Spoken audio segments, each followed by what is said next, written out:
नमस्कार दोस्तों। तो फिज़िक्स वाले भैया के चैनल में आपका स्वागत है। जैसा हम लोगों ने पार्ट 1 प्रोजेक्टाइल मोशन में देखा, हम लोगों ने time of flight, maximum height of the projectile and range of projectile निकाला। आइए आज हम लोग कुछ क्वेश्चंस डिस्कस कर लेते हैं जो डिफरेंट कॉम्पिटिटिव एग्जाम में आए हैं। बाकी अगर आपको कोई कॉन्सेप्ट या फिर किसी क्वेश्चन में डाउट हो तो आप कमेंट सेक्शन में मुझे ज़रूर बताइएगा। आइए अपने पहले क्वेश्चन पे बढ़ते हैं। तो क्वेश्चन कुछ इस प्रकार है, PMT 2014 का क्वेश्चन है। For an object thrown at 45 degree to the horizontal the maximum height capital H and horizontal range capital R are related as first option R is equal to 16H, R is equal to 8H, R is equal to 4H and R is equal to 2H। तो आइए देखते हैं। एक बात आप देखिए कि ये R और H की बात कर रहे हैं, तो what is R and what is H? Where R is the range of projectile। Range of projectile का मैंने फॉर्मूला डिराइव कराया था आप लोगों को। तो रेंज ऑफ प्रोजेक्टाइल क्या होता है? रेंज ऑफ प्रोजेक्टाइल जो हमारा होता है वो होता है u square to u square sine theta cos theta by g। ऐसे ही h मैक्स, मैक्सिमम हाइट का जो h होता है वो क्या होता है? u square sine square theta upon 2g। अगर मैं h बाई आर या फिर r बाई एच करो, इन दोनों इक्वेशन को मैं डिवाइड करूं तो क्या आएगा मेरे पास? यहां मैं डिवाइड कर रहा हूं r बाय h। तो जैसे ही मैं डिवाइड करूंगा तो मैं इसको अगर ये लिखूं, इसको मैं रेसिप्रोकल में लिख सकता हूं, is equal to u square sine theta cos theta by g, जो कि डिवाइड होगा u square sine square theta 2g, यानी डिवाइड रेसिप्रोकल में मल्टीप्लाई में हो जाएगा। तो मैं 2g को ऊपर मल्टीप्लाई कर दे रहा हूं और u square sine square theta को नीचे कर दे रहा हूं। तो यही होगा। तो g से g कैंसिल, u स्क्वायर से u स्क्वायर, साइन थीटा से एक साइन थीटा कैंसिल। तो ये हमारा आ जाएगा 2 2 4 cos theta upon sine theta. अगर मैं इसको r बाई एच, तो cos theta upon sine theta is cot theta.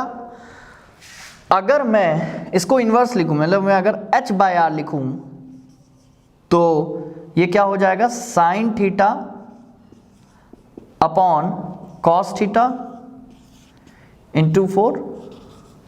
तो ये हमारा साइन थीटा कॉस थीटा क्या हो जाएगा? Sine theta cos theta tan theta आ जाएगा। तो इस चीज को मैं लिख सकता हूं h by R is equal to tan theta by 4। तो हमारे पास ये जो रिलेशन है, मैं इस तरफ लिख दे रहा हूं, इस तरफ मैं लिख दे रहा हूं, ये हमारे पास रिलेशन क्या आ जाएगा? टेन थीटा का। टेन थीटा जो होगा वो आ जाएगा 4h बाय कैपिटल R। तो हमारे पास ये रिलेशन आया जब हमने रेंज ऑफ द प्रोजेक्टाइल और maximum height of the projectile को डिवाइड किया। 4h, 4 है और एक h है। तो tan थीटा में हम लोग को एंगल ऑफ प्रोजेक्शन 45 दिया गया है। अगर मैं tan थीटा यहाँ 45 पुट करूँ तो ये 1 के इक्वल होगा, तो 1 के इक्वल होगा, r यहाँ आ जाएगा। तो r हम लोग के पास रिलेशन जो आ गया r is equal to 4h। तो इसमें आप ऑप्शन देख लीजिएगा कौन सा ऑप्शन आपको मिल रहा है। तो आइए दूसरे क्वेश्चन के लिए हम लोग बढ़ते हैं। क्वेश्चन हम लोग डिस्कस करते हैं। तो क्वेश्चन इस प्रकार से है, the velocity of a projectile at the initial point A is 2i cap plus 3j cap. It's velocity at point B is. तो वेलोसिटी क्या होगी बी पॉइंट पे? बहुत अच्छा क्वेश्चन है। ऑप्शंस हम लोगों को वेक्टर में ही दिए गए हैं। तो 2i प्लस 3j में कह रहे हैं, तो जो u वेक्टर कह रहे हैं वो क्या कह रहे हैं? 2i प्लस 3j में कह रहे हैं। तो आइए प्रोजेक्टाइल मोशन की जो हम लोग की बेसिक डेफिनेशन से वहीं से देखते हैं। तो कोई भी बॉडी एक पर्टिकुलर थीटा से फेंका जाए तो वो एक प्रोजेक्टाइल मोशन करता है। इसके दो कंपोनेंट होते हैं, दो वेलोसिटी कंपोनेंट है, एक 2i कैप है, एक 3j कैप है, 3 ऐसे 2 यहाँ। तो जाहिर सी बात है अगर मैं इसको एक वेक्टर के फॉर्म में देखूं, एक वेक्टर के फॉर्म में देखूं तो यही वेक्टर ये है, इस वेक्टर को हम क्या कहेंगे 2i प्लस 3j। अगर मैं इसको कंपोनेंट के फॉर्म में देखूं तो ये वाला हमारा 2i का हो जाएगा और जस्ट इसके परपेंडिकुलर वाला 3j के हो जाएगा। आपको एक चीज मालूम है कि जब ये प्रोजेक्टाइल फिर ये ग्राउंड पे आएगा तो इसकी जो 2i वाली जो वेलोसिटी है, हॉरिजॉन्टल वेलोसिटी, वो क्या कांस्टेंट रहती है, इसकी डायरेक्शन भी नहीं चेंज होती है, तो ये तो हमेशा कांस्टेंट रहेगी 2i। लेकिन जो 3j है ये चेंज होगा, लेकिन आखिरी तक आते आते जो 3j है 3 हो जाएगा, लेकिन इसकी जो डायरेक्शन है वो क्या हो जाएगी, जस्ट डाउनवर्ड्स हो जाएगी। तो अगर मैं अब इसको वेक्टर इसके अकॉर्डिंग लिखूं तो क्या लिख सकता हूं, 2i minus 3j, 2i cap minus 3j cap, मैं इसका final vector when the ball reaches the ground again. तो ऑप्शन अगर देखा जाए तो हमारा ऑप्शन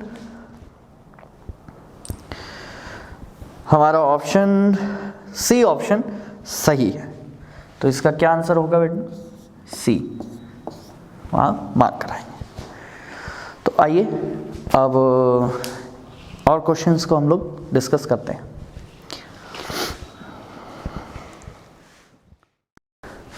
तो आइए अब थर्ड क्वेश्चन हम लोग डिस्कस करते हैं जो नीट 2016 में पूछा गया है। तो आइए डिस्कस करते हैं। क्वेश्चन क्या कह रहा है, a particle moves so that its position vector given by r। तो पोजीशन वेक्टर क्या है, जो किसी पोजीशन को रिप्रेजेंट करता है, वो कैसे दिया गया है, cos omega T X cap plus sine omega T Y cap, where omega is the constant. Which of the following is true. Options में वेलोसिटी एक्सेलरेशन की बात कही गई है चारों ऑप्शन में। तो आइए देखते हैं वेलोसिटी और एक्सेलरेशन की क्या बात हम लोग इतनी इंफॉर्मेशन से निकाल सकते हैं।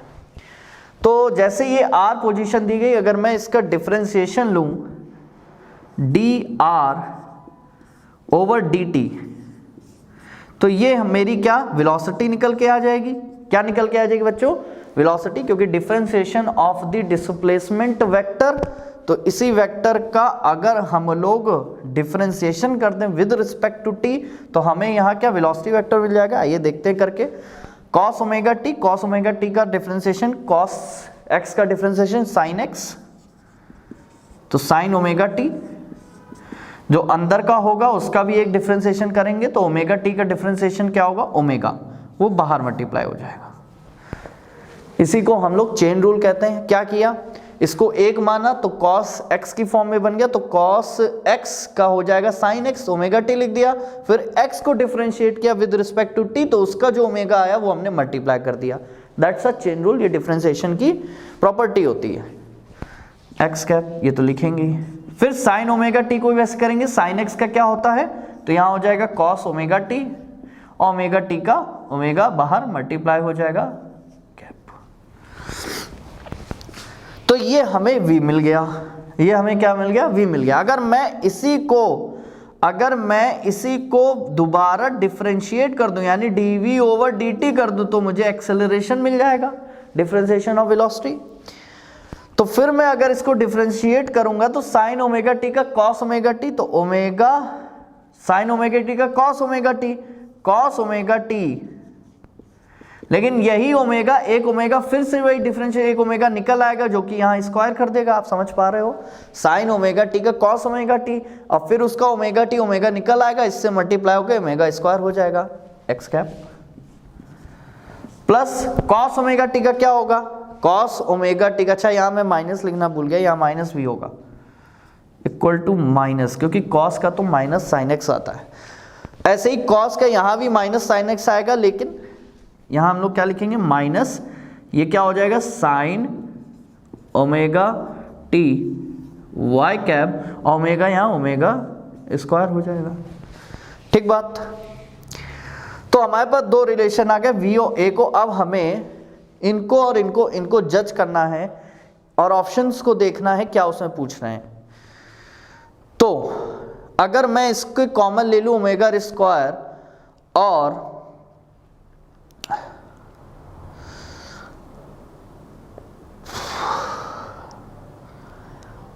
अगर मैं एक यहाँ माइनस लिखना मैं भूल गया, अगर मैं यहाँ एक मैंने यहाँ माइनस लिखना यहाँ मैं भूल गया, ये वाला माइनस, अगर मैं माइनस ओमेगा स्क्वायर कॉमन लूँ यहाँ से पूरा, तो cos omega T plus sine omega T, तो ये यही बन जाएगा, तो ये आर आ गया। ठीक, ये मैंने यहाँ से निकाल लिया। ठीक है, तो ए मैंने ये रिप्रेजेंट कर दिया, वी है।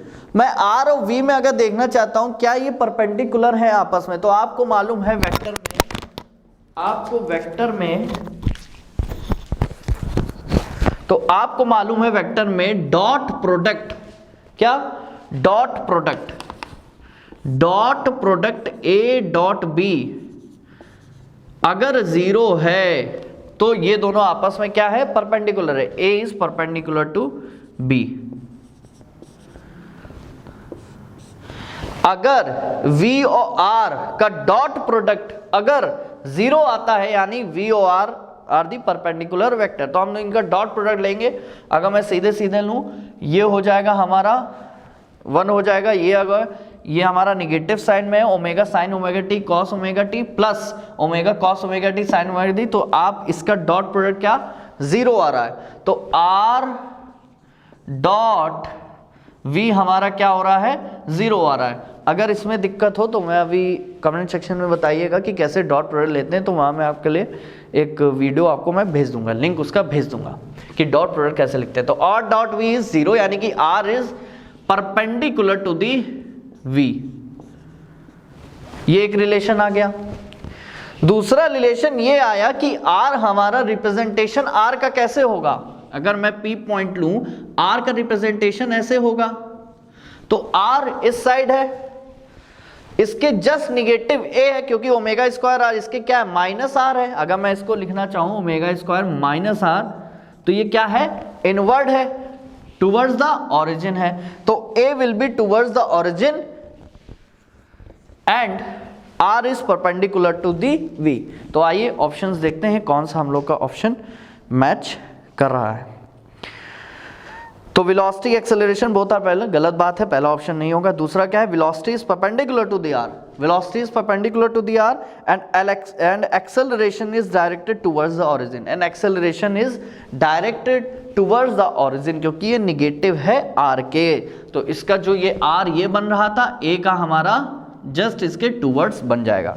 तो B option is a correct option. आइए अब चौथा क्वेश्चन हम लोग ट्राई करते हैं। हाँ जी बच्चों, आइए अब लास्ट क्वेश्चन अपना देखते हैं, जो कि है an object is thrown towards the tower which is at horizontal distance of 50 metre with an initial velocity of 10 metre per second. तो अगर हम ऑब्जेक्ट को एक बॉल मान लें, वो 10 मीटर पर सेकेंड से फेंकी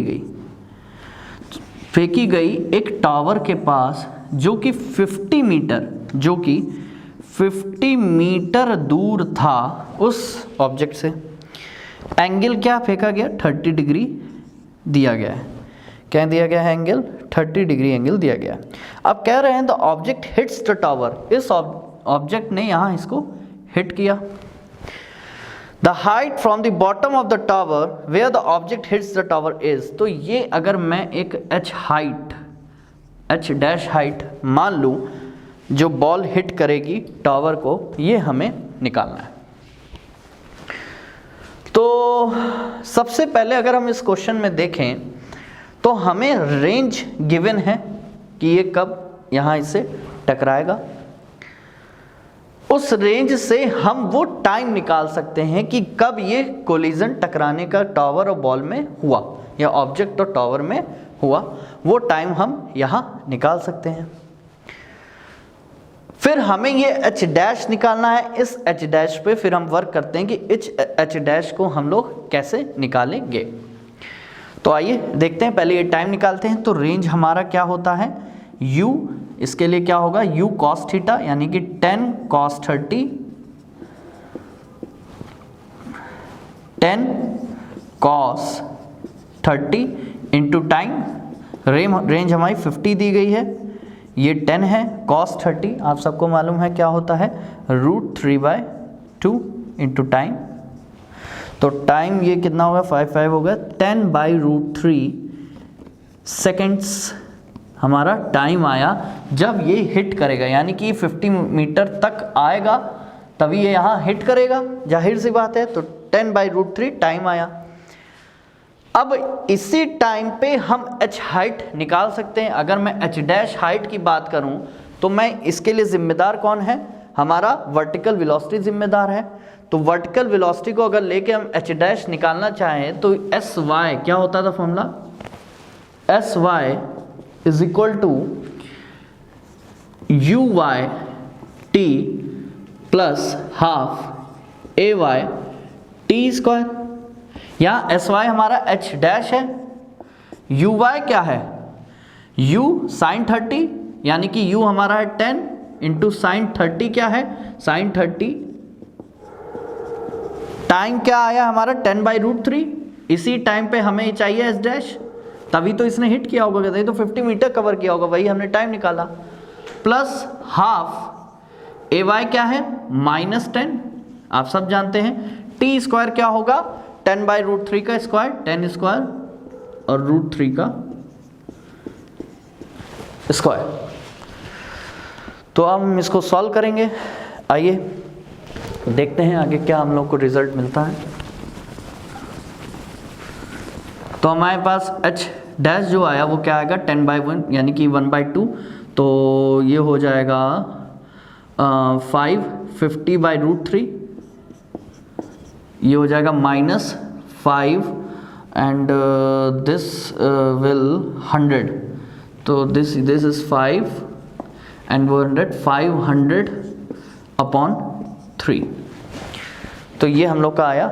अगर मैं ऑप्शंस को देख के चलूँ तो 50/, मैं अगर ऑप्शंस को देख के चलूँ तो ऑप्शंस पहले देख लेता हूँ।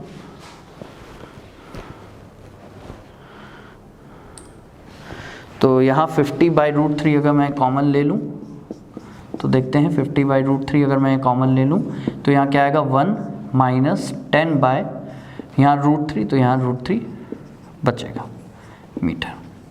तो ये हमारी क्या हो गई h डैश आ गई, यानी कि वो हाइट जो टावर हम लोगों की पे आएगी वो h डैश है। वो हम लोगों ने निकाले किसकी मदद से, टाइम की मदद से निकाली। टाइम के लिए हमें रेंज दी गई थी 50 मीटर, उससे हमने ये क्वेश्चन सॉल्व कर दिया। तो 50/√3 1 - 10/√3 मीटर। तो अब हम लोग अगले जो वीडियो लेक्चर में कुछ इंपॉर्टेंट बातें और करेंगे प्रोजेक्टाइल मोशन पे, फिर हम लोग ऑब्लिक प्रोजेक्टाइल मोशन की चर्चा करेंगे। जो नेक्स्ट 2 वीडियो आ रही हैं बहुत ही इंपॉर्टेंट है आप लोगों के लिए, तो ज़रूर देखिएगा। बाकी कोई भी दिक्कत हो तो आप कमेंट सेक्शन में मुझे बता सकते हैं। Thank you.